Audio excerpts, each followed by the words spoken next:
Thinking of starting an LLC? These are some of the questions you should be asking in order to set yourself up for success. If your business makes money, the numbers are already telling a story. The question is whether that story is helping you grow or quietly costing you. Welcome to Let's Get Fiscal, the show for creative business owners and entrepreneurs who want taxes, cash flow, and business decisions to finally make sense. I'm Anastasia Aiello. And I'm Myiesha Fisher from Coterie Tax. Each episode, we break down real money questions for business owners and creatives. From how to start a business to tax planning, payroll, wealth strategy, and the decisions that matter when your business is making seven figures. Our goal is to make the money side of the business feel less confusing, more strategic, and a lot less scary. So you can make better decisions before tax season forces you to. Let's get fiscal. Hey, welcome back. Way too much. I know we haven't been filming since December, but yeah. Why are you always telling me to put more into it? Hello, everyone. Hey, everybody. We are back. It won't seem like we took a break to you because of how we did the episodes, but it has been a hot minute since we've been in these chairs, and I think this might be the first time we've been in these chairs. So welcome. What are we going to talk about today? I was thinking kind of going a little bit more back to basics of, do you create an LLC? Ooh, or yeah. kind of stay a sole proprietor? And really, what does an LLC mean from a tax standpoint? Because obviously there's other legal implications and all of that fun stuff. And that's what lawyers are for. A whole other job. That ain't us. They went to a different school, all that fun stuff. So we don't want to be any part of that. Because you said if I added any more letters to my the things you do. I have a whole alphabet already. So we'll just stick to the tax side, I guess. So when kind of clients come to you and they're talking about tax strategies, I think a lot of the question is, am I at the point where I need to create a business or not? And what does that really mean from the tax standpoint? So I guess you want to talk a bit more about what that looks like? Oh, just I'm going to be allowed to talk today? I know. Okay, yeah. So when clients guys, I also know things occasionally. So when clients come to me and they're asking these questions, I usually then say, hey, that is a great question to ask. And then I usually ask them questions to kind of see where are they at of what all are you trying to do? And then what is really the end goal as well of are you trying to make this into a bigger thing? Are you just trying to separate out? Are you ready to quit your job? Where are you at in the process of does it make sense to then create your business? So you're really looking for longevity and how serious they are with it. Just because it's not very hard to make the business, but closing it's just there's more steps and things. So it's how serious are you? What are your ending goals? And does it make sense right now to do it? Right. Yeah. Right. Because in California, there's that $800 franchise tax fee that you have to pay. Right. Every single year, you have to file your statement of information. You have to file a return with the city of LA. Even if you have a single member LLC that's not doing too much and you're still able to, hobble along using Excel or something like that, which, we normally don't really recommend. But, there's still a lot of costs associated with opening a business and maintaining a business just on the compliance and operational side, that if you can get to the same place without having to pay all of those extra costs, then sometimes that makes, it makes sense. So a lot of times it's when they're coming to me and they're like, hey, I just signed on this client, they're going to be paying me this amount of money per month. I think I need to separate out myself so they're paying towards a business versus paying towards me directly. And that is kind of when I'm okay, you have something where you're going to have someone on a retainer or things like that, where I'm okay, that might make more sense then. And how much you're going to actually And I think that too also plays into the employee versus independent contractor question. Because especially the California Department of Employment is going to be really strict. They're very strict. That. So if a company is paying an individual directly on a retainer fee, then that becomes a risk factor for the other business because they open themselves up to audits and penalties and all kinds of fun things with the EDD. So that's also some of the requirement in order to have a retainer client that you are going to be working with regularly, delivering projects, all of that.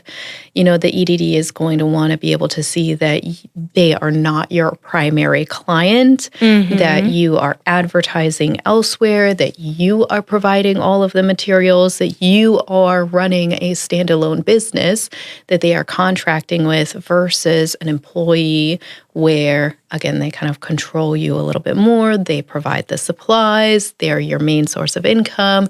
So especially in California, that misclassification, just ensuring that you have that proper classification of your employment type is going to be pretty important. And the LLC helps give your client, that paying business a little bit more protection there. It's not, they can still kind of see through that. If you only create an LLC to only work for this one client so that they can pay you 1099, the EDD is going to see through that and they're going to reclassify you as an employee. They're really going to look for other aspects to show that you are operating a standalone business that is outside of that relationship with that one client. So just being careful. And we've also had people come to us where they're like, they won't pay me unless I am a business. So I need to get this going in order to do those things. So we are seeing that kind of happening as well, where people are businesses are getting more careful because they don't want to get in trouble with EDD because it's a headache and a half. See, that's the right phrase. I said that phrase right. Hey. But I think it is a real one. But that's definitely a thing that we're seeing pop up more often, especially in California, because they're such sticklers about what is that classification. So when they come to us and they're doing those things, do you want to talk about some of the other tax implications of making their business and then making that LLC and what that kind of looks like? From a single member LLC, it's going to be treated exactly like a sole proprietor. Gotcha. Yep. So tax-wise and tax strategy-wise, it's not going to be too different. Obviously, in California, so on the federal level, everything is still filed all the same on the same piece of paper, whether it's a sole proprietor or a single member LLC. In the state of California, they are going to require an additional Form 568, the LLC return, along with your personal return. So we see that missing quite a bit where, especially if people say in California, I created an LLC and it didn't have any income or expenses. Well, on the federal level, normally we don't need to file anything. We don't have to do anything.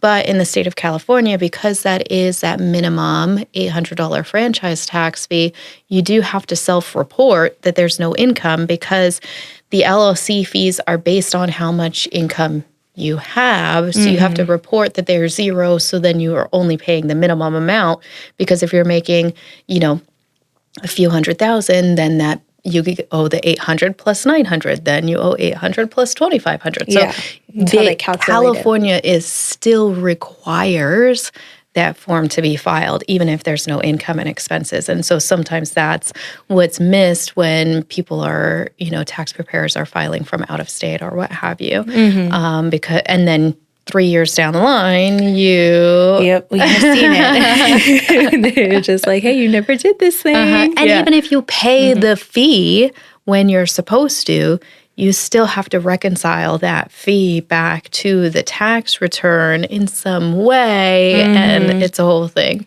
But that's kind of the whole point is creating an LLC is extra paperwork, and it is going to be costly, and it does have just a lot more management of the entity itself. Because we have to remember, even if we just take the basic concepts of a C corporation where it's a completely separate entity from you, it is a completely different person. So you have to take care of it. You have to feed it. You have to, look after it, all of that fun stuff. So a lot of it comes into play when we're looking at, like you said, what are your objectives?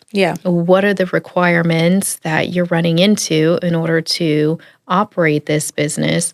And do these additional responsibilities and costs outweigh, do the benefits outweigh those additional costs that it will take to operate it? So every state is going to be a little bit different. I mean, like I tell people, in the state of Arizona, it's like $75 and you never have to do anything again. So that barrier is very low. Same with New York. New York is relatively simple. Just every 2 years you file something and it costs $5. Yep. So there's a lot of other states that have a lower barrier to entry. So that's when you see people that have 50 LLCs. And I mean, even that, it requires entity planning. Yes, for sure. Which is a whole separate service.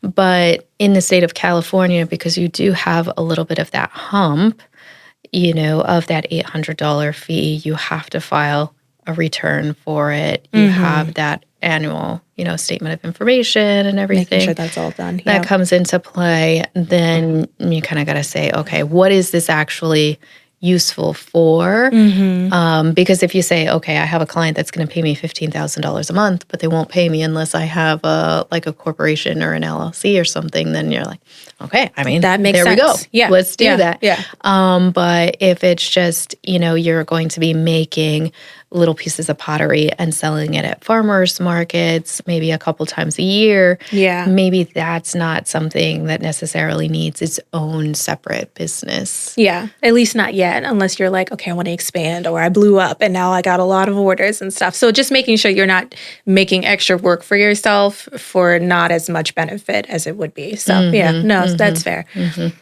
We also did a farmer's market before. We had a whole little thing. We're multi-talented. The things I do to procrastinate. Yeah. Okay, cool. So I feel like that does kind of explain it. It's really just making sure, I love a good pro-con list. What are the benefits if I did do this thing and created this entity? And then also just making sure that the person is looking at what state they're trying to do this entity in as well. And even if you're like, I'm going to make my entity somewhere else, but if you're working in California, California is still going to want that fee. So just making sure that they have all of the information to then really weigh the options, and does that make sense? So that's a lot of our conversations when we get intro client calls and stuff, of just figuring out. A lot of the other times is they've already done it. So they've already made the entity, and then we're like, okay, cool. And they're like, I think I want to do an S-corp. And that's the whole separate conversation of does that make sense? Because now we're upgrading and we're doing more things, but then there's more fees. So a lot of it is just what are we doing here, guys? What do you want out of this? And then let's make sure we're on the right pathway for it. So, yeah. Right. Yeah. So a lot of it, like I said, from a tax standpoint, especially a micro, small business, having an LLC versus keeping it as a sole proprietorship isn't really going to make any differences. Yeah. From a tax standpoint, at least on the federal level. Yeah. So a lot of, if you're going to remain a single member LLC, then a lot of those same strategies would be available to you if you were as a sole proprietorship as well. A lot of those qualifications are going to be, sometimes, like you said, it can take some time to create entities. Yep. And sometimes I say the hardest part is figuring out the name and making sure that the name is available. Yep. And doing all of that fun stuff. So sometimes it does make sense, especially if you're going to ramp up and you have all of these plans.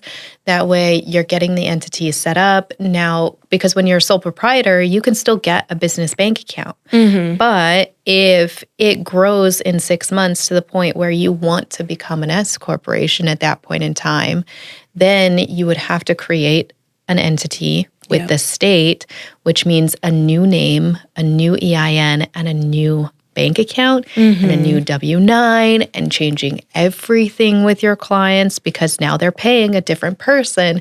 So all of the information that you gave them originally has to be completely redone. Sometimes contracts need to be redone. Yeah. All of that fun stuff. So, there are situations where maybe you're not completely there today, But it makes sense. Yeah. Right. It's going to save you a ton of paperwork kind of later on, because by the time you get to the point where the business has grown far enough that you need to have an S corporation, normally you're so busy that you don't have enough time to like change everything, create a new Stripe account, create a new bank account, create a new, new website, new email, like new everything, and even just to the point of like now when you have like branding, because a DBA is fine, but a DBA for your personal name is normally filed just in your county. Yeah. So if you go to LA County and then you request the DBA, all of that fun stuff, that doesn't necessarily 100% mean that that name is going to be saved on the state level. So it might be available on the state level today, but in 6 months, may not be. It may not be. So if you are really focused on like your branding and the name and, buying websites and email accounts, all of that fun stuff, having the entity already kind of pre-registered with the state is helpful. And even, we've seen people that like really fall in love with all of their information, but then they get like a cease and desist order because they're using somebody else's copyright because they filed for the copyright before you actually filed with the state. So, creating that entity sometimes can like start different triggers. And obviously like a lot of that can be legal reasoning, so I'm just going to speak to like the financial investment in building a brand and getting attached to a brand and having momentum behind a brand, that sometimes, if you're going to invest a decent amount of money into this information, then maybe you do just create the entity, even though on the tax standpoint, it's not going to necessarily make any changes for the next, 12 to 18 months. But definitely if you think that this business is going to last 12 months and start making in the six figures, and that's kind of the goal, then sometimes that's a really good point, Yeah, good starting point. No, that makes sense. Yeah. So it really is like that, like conversation and making sure that they've thought through things. And then maybe we have some like questions for them that'll make them think through some more things and then just kind of, excuse me, and go from there. So, yeah. See, this is why I talk much. I talk my head. You're not used to it. Hard to talk so much. Jeez. Yeah. So, no, it does make sense. Like, just making sure that we're all kind of on the same page and knowing what it is that they want. And it'll be a lot easier to advise of like, let's go ahead and like get you set up. And then this is what that looks like. These are the costs that are usually associated with it. Or like, okay, if you really don't know like the name yet or different things like that, let's leave it alone. There's nothing really like pending. And that gives you some time to just really like, because like once you get your name, it's kind of hard to change the name. Just like for people's memory and stuff, like they'll have you under a specific type of name. So yeah. Right. So it's kind of, especially in those early phases, a lot of it more is based on, do you have any outside requirements that are forcing you to have the company name? And then also more of from a financial planning perspective of this is an investment. And so, what is the value of your brand? What is the value of keeping this name, even if it's dormant? Because if you've spent $6,000 on the branding and, or $10,000, whatever it may be, and you're in love with it, then maybe paying $1,600 for it to lay dormant for 2 years isn't a big deal. Yeah. Exactly. But those are some of the different questions that we have to kind of go through and make the business owner aware of that, especially in the state of California, it's going to be a little bit more complicated. And really anywhere is going to have different requirements, if you want to have a registered agent and a PO box and, there's all the different things, kinds of stuff. So I guess based on that, what would be kind of your recommendation for people who are thinking about kind of crossing the line from sole proprietor over to an LLC? What are these like key questions that they need to ask themselves before they start moving forward? Okay. oh, I'm not used to you asking me questions. I'm like, okay, so let's see. I would say it would be based off everything we've talked about. Does it make sense right now to do so? Like, are they going to have the money coming in that they want to have it to a business, like EIN number instead of to them like personally? And then do they already have like a name and branding? Have they already started doing some stuff or selling themselves as a like specific name or branding that it makes sense to like, let's lock that in, make sure it's available so no one can have it. Those are two. Do I need a third? Okay. Yeah, is that good? I think a lot of it is, just really being serious about what is this. What are you looking for? Like, what are we wanting at the end of this? Being very intentional about the selection and the purpose of the business. It sounds so woo-woo because we do a lot of that ourselves personally with like making sure we're going with intent, but I do think it's very helpful. Like, just what are the actual intentions of what are you trying to get to? Yeah. Right. Because we get a lot of people that get all kinds of scary letters because of things that they completely forgot about that they did 10 years ago, and now they owe all. I haven't touched this thing in forever, and be like, you had to pay on that. Yep. So, just making sure that there is an intention, a very defined purpose for this, and goals. So that when we are talking through making a financial investment into creating an actual standalone business versus kind of like a side hustle hobby, we're really treating it from the get-go as a full-blown business. And even those are the actions that the IRS is looking for. Is, are you being serious about this? I do feel like we harp on it a lot, like intention. Like, treat it like you intend it to be. So that way, from the jump, you're already organized. Like, you're already got your backup and your stuff. So yeah. Yeah, because the worst way less of a headache. I know. I mean, hobbies, you have to claim all the income, but none of the expenses. So, like that's going to be a killer right from the beginning. So, as a collector of hobbies, yes, I agree.